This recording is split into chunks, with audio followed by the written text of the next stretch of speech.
Assalamualaikum warahmatullahi wabarakatuh. Berjumpa lagi dengan Ibu di layanan hari ini ya. Hari ini tentu Ibu akan memberikan layanan seperti hari-hari yang lalu ya, 2 minggu yang lalu. Ini juga masih berkaitan dengan materi yang sebelumnya. Oke anak-anak, mudah-mudahan kalian selalu dalam keadaan yang sehat, selalu dalam lindungan Allah Subhanahu wa taala. Mari kita awali kegiatan hari ini dengan bacaan basmalah bersama-sama. Bismillahirrahmanirrahim. Baik anak-anak, seperti hari-hari biasanya, Ibu menghimbau kalian harus dalam kondisi yang siap ya. Silahkan kalian siapkan dulu buku tulis kalian di samping. Kemudian pastikan kamu dalam kondisi yang nyaman, tidak lapar ya, tidak capek ya. Video ini bisa kalian lihat kapanpun selama masih dalam waktu yang Ibu toleransi ya. Biasanya 2 hari atau 3 hari setelah video ini Ibu bagikan. Oke anak-anak, langsung saja hari ini Ibu akan menyampaikan tentang rajin versus malas ya. Ayo, siapa di antara kita di sini yang termasuk pribadi yang rajin? Nah, siapa di sini yang termasuk pribadi yang malas ya?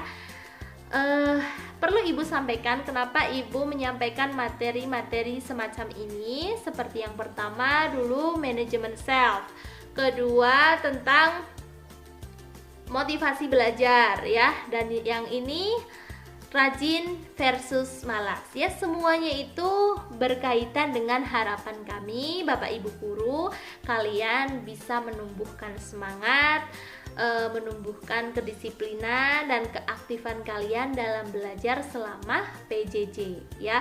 Jadi walaupun PJJ tidak ada Bapak Ibu guru yang mendampingi di rumah ya, tentunya kalian harus bisa memandirikan diri kalian sendiri. Kalian harus bisa mengatur diri kalian sendiri ya. Jangan sampai gara-gara PJJ kalian menjadi anak yang ini ya, pemalas ya. Kenapa Bu pemalas? Iya, karena hari-harinya tidak ada rencana, tidak ada target, tidak ada makna atau manfaat atau nilai positif yang diambil ya. Beda dengan anak yang rajin, mau ada guru mau tidak ada guru, kalau dia tipenya rajin maka dia bisa bertanggung jawab atas waktunya. Oke anak-anak. Oke, berikutnya tadi Ibu juga sudah membagikan ya link YouTube-nya. Di sana ada 2 anak ya yang nanti akan mempraktikkan menjadi anak yang satu versi malas, yang satu versi rajin. Nah, coba kalian amati ya, kalian analisis, kalian tulis apa sih yang kalian pahami dari video yang sudah tadi kalian lihat ya. Artinya rajin dan pemalas itu bedanya apa sih ya? Sekarang Ibu kasih kesempatan kalian untuk menuliskan hasil analisis atau penilaian kalian terhadap video yang sudah kalian lihat. Ditulis ya di buku ya. Nah, oke, di sini juga Ibu akan membantu bahwa berdasarkan video yang sudah tadi Ibu bagikan ya, di sini kalian bisa lihat waktu ya. Satu menunjukkan pukul 7 dan satu menunjukkan pukul 3. Kira-kira orang yang rajin biasanya bangunnya di pukul 3 atau di pukul 7? 3 pagi ya maksudnya ya, dan ini 7 pagi. Ya, tentu bagi kalian yang rajin pasti bangunnya di pukul 3 ya, memilih ini daripada ini ya. Ini sudah ketinggalan zaman ya, sekolah aja masuknya jam 7. Kalau dia jam 7 baru bangun berarti sangat malas ya. Berarti rajin versus malas ini bergantung dengan waktu yang mereka manfaatkan ya, itu berbeda. Orang yang rajin akan memanfaatkan waktunya sebaik mungkin, sedangkan orang malas akan membiarkan waktu itu terbuang sia-sia. siap ya. Dan tapi tetap ibu nanti akan melihat hasil analisis kalian sendiri. Oke, berikutnya, nah bisa kalian lihat ya. Menurut kamu termasuk si pemalas atau si rajin ya? Coba sekarang kamu ke cermin ya. Kamu lihat wajah kamu selama ini, kamu tuh termasuk anak yang rajin atau pemalas ya. Bu, saya kan belum tahu ya, rajin itu apa, pemalas itu apa ya. Di sini juga ibu ada permintaan, silahkan nanti kamu pilih teman kamu, ajaklah mereka untuk diskusi ya.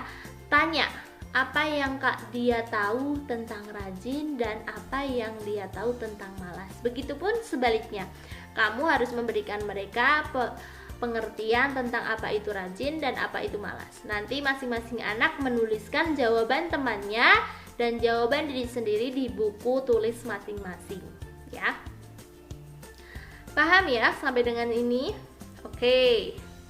Menurut kamu apa sih yang harus kita perlukan dan agar terhindar dari rasa malas itu sendiri?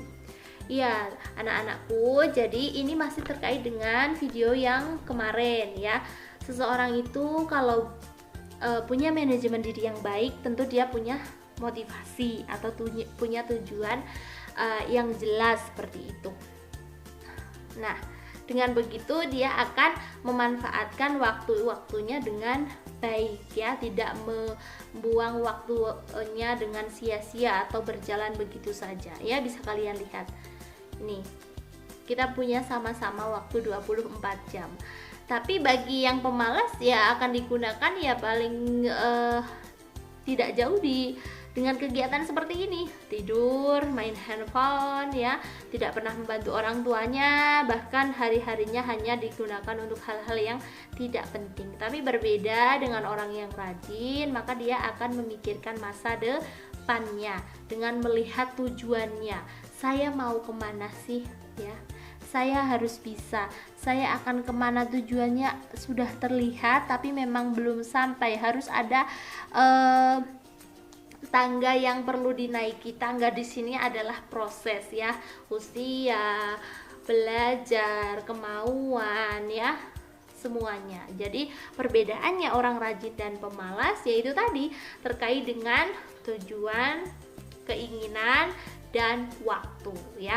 Silahkan kamu nilai sendiri, kamu tuh sudah jadi anak yang rajin atau pemalas ya. Nah, di sini ibu juga memperlihatkan anak yang rajin tentu dia sudah tahu ya, setelah ini akan melakukan apa, setelah apa akan melakukan apa lagi ya. Jadi daily routine time-nya itu sudah teratur ya. Berbeda dengan anak pemalas ya, walaupun daily rutinnya seperti itu terus, misalkan bangun tidur, makan, tidur lagi, main HP, tidur lagi ya, tapi itu rutinitas yang tidak bermanfaat ya. Maka dari itu ibu sangat berharap walaupun di masa pandemi sekarang ya, kalian tetap harus memanfaatkan, menggunakan waktu kalian dengan baik. Yuk kita mulai dari sekarang ya, kita buat jadwal kegiatan kamu ya, dari bangun tidur sampai dengan tidur lagi ya. Bangun tidur sampai dengan tidur lagi, diisi nih, bangun, kemudian mungkin kalau kita yang muslim kita berwudu atau mandi dulu, wudu, kemudian sholat, setelah itu kita mengaji, setelah mengaji nanti kita sarapan ya. Kalau ada yang belum jadi sarapannya bisa kita gunakan untuk menata tempat tidur atau untuk membantu orang tua, menyapu dan lain sebagainya. Setelah itu karena ini masih PJJ, silahkan anak-anak mungkin bisa digunakan waktunya untuk bersiap-siap ya, bersiap-siap menghadapi Bapak Ibu guru yang akan memberikan materi, menunggu tugas-tugas pada hari itu apa ya. Silahkan disiapkan bukunya, pensilnya ya. Itu ciri-ciri anak yang rajin. Kemudian berikutnya mungkin dia akan memilih istirahat di jam-jam ya 11 mungkin ya, boleh jam 11 kan memang PJJ kan memang dari jam 7 sampai setengah 12 ya. Tapi sebenarnya kami Bapak Ibu guru waktunya lebih fleksibel. Asal di hari itu kalian ada konfirmasi. Konfirmasi itu adanya respon ya ketika Bapak Ibu guru memberikan salam. Assalamualaikum warahmatullahi wabarakatuh. Silahkan kalian menjawab, karena menjawab salam itu hukumnya wajib. Jadi jangan sampai ada Bapak Ibu guru yang memberikan materi pembelajaran tidak ada siswa yang merespon sama sekali ya. Tapi kalian mulai dari diri kalian sendiri ya. Jangan lihat teman-temannya, saya ya harus melihat saya yang harus merespon ya. Oke, harus ada kabar. Bapak, Ibu, saya minta maaf kalau misalkan hari ini saya akan telat mengumpulkan. Tapi jangan telat terus ya. Gitu. Ada konfirmasi. Nah, seperti itu. Kemudian setelah itu nanti mungkin makan siang, sholat duhur ya. Kalau memang ada tugas lain untuk membantu orang tua, silahkan orang tua dibantu dulu. Kalau orang tua sudah dibantu, silahkan kalian nanti sore harinya pilih waktu-waktu yang nyaman, kalian kembali lagi untuk belajar. Ya, kenapa Ibu selalu mengatakan untuk belajar? Ya karena memang tugas sebagai seorang siswa adalah belajar ya. Hati-hati, Ibu sangat prihatin sekali dengan anak-anak yang penggunaan handphonenya sangat aktif, namun dalam kegiatan pembelajarannya itu masih kurang aktif ya. Artinya kalian dalam menggunakan media sosial itu sangat-sangatlah aktif, namun untuk menjawab salam saja masih sangat-sangat kurang, sehingga Ibu berharap kepada siapapun ya, kalian harus mulai dari sekarang. Yuk, kita kalau nggak dari diri kita sendiri, dari siapa lagi ya. Makanya tolong dibantu di masa pandemi seperti sekarang. Kalian harus punya kemandirian yang tinggi, punya manajemen self yang baik, punya motivasi belajar yang baik. Oke, mudah-mudahan dengan memiliki motivasi belajar yang baik, manajemen diri yang baik, tahu menjadi anak rajin dan pemalas itu apa, manfaatnya apa ya. Ke depan Ibu berharap ya, pembelajaran jarak jauh seperti apapun, harapannya anak-anak tetap aktif, anak-anak tetap respon, anak-anak tetap menjalankan kewajibannya sebagai seorang pelajar. Gitu. Ibu mengucapkan banyak terima kasih karena kalian sudah selalu lihat layanan Ibu, walaupun Ibu membuatnya dengan sederhana seperti ini, tapi mudah-mudahan kalian tidak bosan untuk mendengarkan. Gitu anak-anak, terima kasih. Semoga ke depan kalian bisa lebih aktif, sukses, dan selalu menjadi anak-anak yang soleh-solehah. Terima kasih. Assalamualaikum warahmatullahi wabarakatuh.